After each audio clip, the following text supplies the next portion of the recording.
Bonjour les collègues, je vous espère en forme. Bon, vous savez ça, on est en campagne électorale pour vous convaincre de voter UNSA pour les élections professionnelles. Je vous rappelle, la campagne c'est jusqu'au 30 novembre et après c'est blackout total. On n'a plus le droit de communiquer syndicalement du 1er décembre au 8 décembre parce que du 1er au 8 décembre, c'est le moment pour tous les agents du Conseil régional de Bourgogne-Franche-Comté de voter. Oui, je sais, c'est complètement fou, mais pendant une semaine du 1er décembre au 8 décembre, la semaine complète, je ne pourrai pas faire de propagande électorale pour vous inciter à voter. Donc on se comprend bien, hein, ça ne veut pas dire qu'il n'y aura pas d'action syndicale, ça veut juste dire que je ne pourrai pas vous inciter à voter UNSA.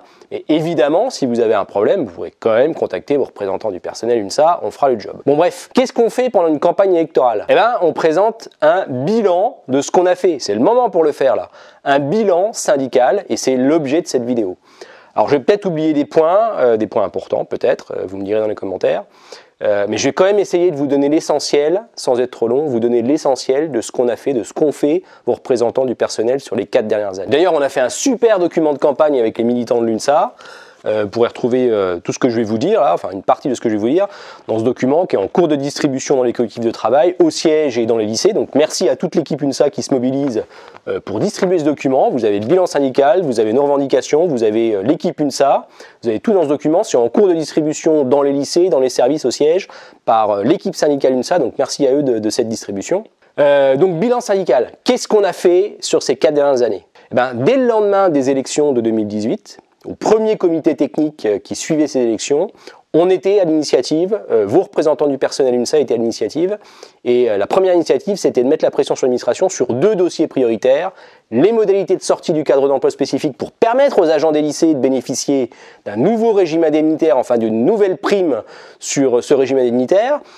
Pourquoi? C'est ce qui leur permettait d'accéder à un complément de rémunération, le CIA, de 300 € supplémentaires. Et les collègues qui ne voulaient pas sortir du cadre d'emploi, évidemment, ils n'ont pas eu ces 300 €. Il a fallu qu'ils attendent la modification d'un texte national pour avoir accès à ces 300 € de CIA supplémentaires.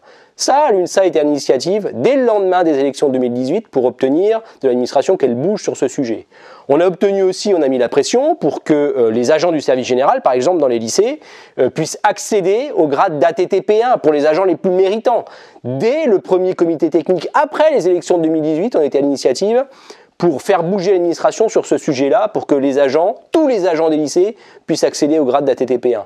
Ce que je voudrais vous dire aussi, là, sur ce bilan d'action syndicale, c'est que le fil rouge de notre action sur les 4 dernières années, c'était le pouvoir d'achat des agents. L'UNSA, par exemple, je vous donne un exemple, l'UNSA a mis une action en justice pour obtenir le versement du CIA aux agents qu'en étaient exclus. L'UNSA s'est mobilisée pour faire modifier le régime indemnitaire du Conseil régional pour qu'aucun agent ne soit exclu du CIA, pour que tous les agents puissent au moins avoir 300 € minimum de CIA.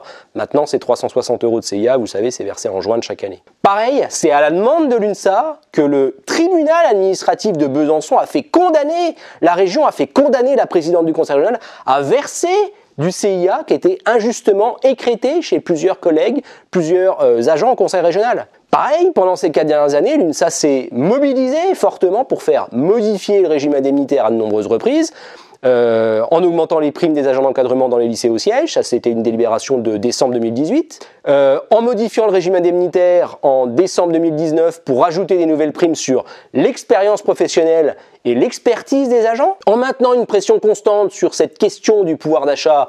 On a obtenu aussi, c'est plus récent, une prime de 200 € qui a été versée sur la paye de juin 2022.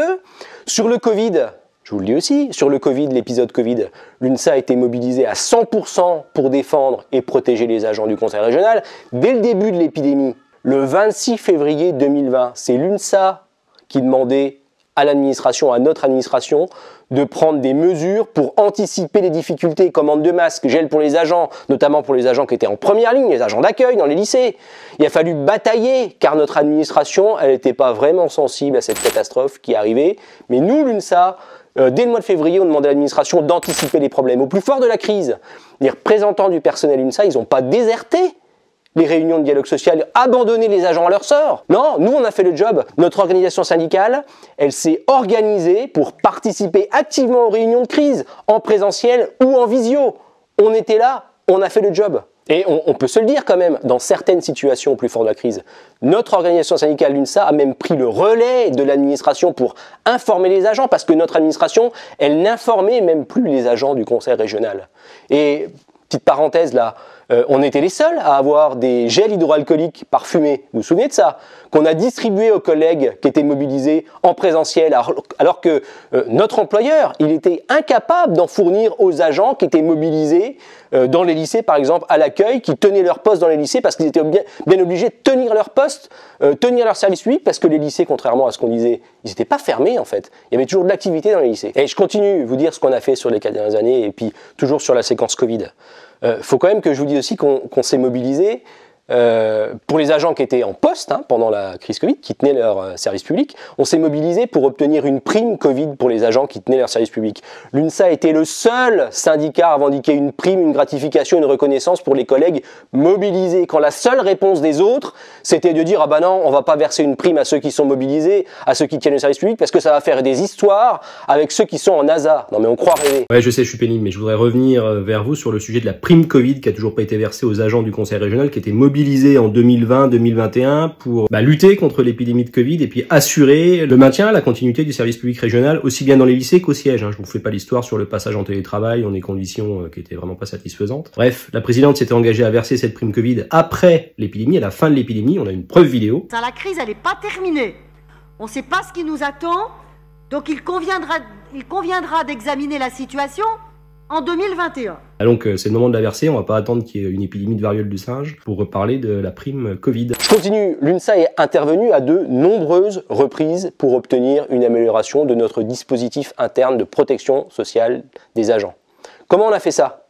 Dans un premier temps, l'UNSA a contraint notre administration à respecter la loi. Oui, parfois, il faut mettre la pression simplement pour que notre administration elle respecte la loi. Et donc à organiser un débat sur la protection sociale au conseil régional.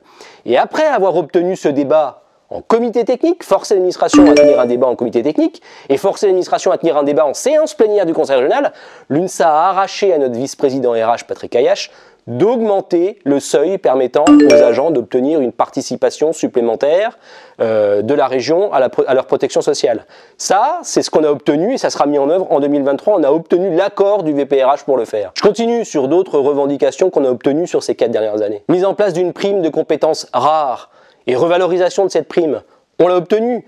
Le dossier des fiches de poste des agents des sièges, souvenez-vous de ça, cabinet KPMG, c'est l'action de l'UNSA qui a permis d'obtenir qu'aucun agent des sièges ne voit ses primes diminuer. Pareil, l'UNSA s'est mobilisé, a obtenu la revalorisation des indemnités repas de 15,25 à 17,50, alors que l'administration traînait des pieds pour les faire, ne voulait pas le faire. On a obtenu la hausse de l'indemnité de télétravail, 8 €, 10 €, et puis maintenant c'est 2,50 € par jour. Pareil, à la demande de l'UNSA, l'indemnisation télétravail a bien été appliquée aux agents qui avaient travaillé pendant le grand confinement. Au début, l'administration ne voulait pas le faire. Il a fallu qu'on mette la pression pour l'obtenir. Vous dire aussi que l'UNSA a obtenu que les chefs de service puissent accéder au grade d'attaché hors classe. C'est inscrit maintenant dans les lignes directrices de gestion. L'accès au Principalat, l'UNSA s'est mobilisée et a obtenu que seule la réussite à l'examen principal permette d'être nommé attaché principal par exemple. L'UNSA a obtenu que ça soit fait, ça, c'est inscrit dans les lignes directrices de gestion. C'est le travail continu et acharné des représentants du personnel UNSA pour obtenir une gratification, une reconnaissance au moment du Covid, qui a conduit l'administration à faire un effort, non pas sur la prime Covid qu'on attend encore. La crise, elle n'est pas terminée. On ne sait pas ce qui nous attend, donc il conviendra d'examiner la situation en 2021. Un effort sur le CIA qui a été revalorisé de 20%. C'est l'UNSA, c'est la mobilisation de l'UNSA qui a permis de faire bouger l'administration sur ce sujet de la revalorisation du CIA, indirectement parce qu'on a mis la pression sur la prime Covid. Donc on a obtenu plus 20% sur le CIA en 2022. Récemment, l'UNSA s'est mobilisée, a revendiqué et a obtenu la hausse de 3,5% des primes. L'administration était en faute, en erreur, elle ne respectait pas sa propre délibération.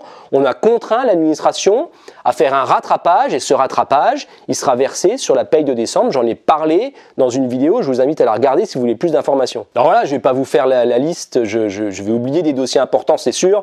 Vous mettrez dans les commentaires des dossiers que j'aurais pu oublier, mais voilà le bilan. On a fait le job, on vous a défendu, on vous a représenté, on a revendiqué pour vous des améliorations de vos conditions de travail.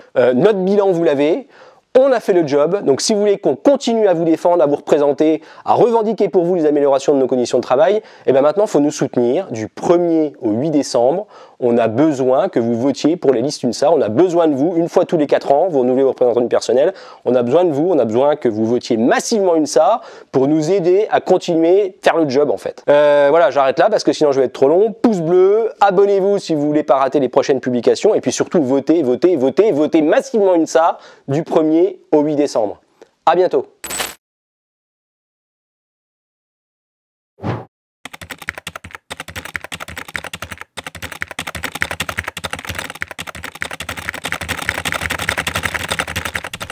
Ça existe une tendinite du clic? Bah oui que ça existe, c'est la tendinite de la souris. Ah ouais, ah bah je vais faire une vidéo sur ça.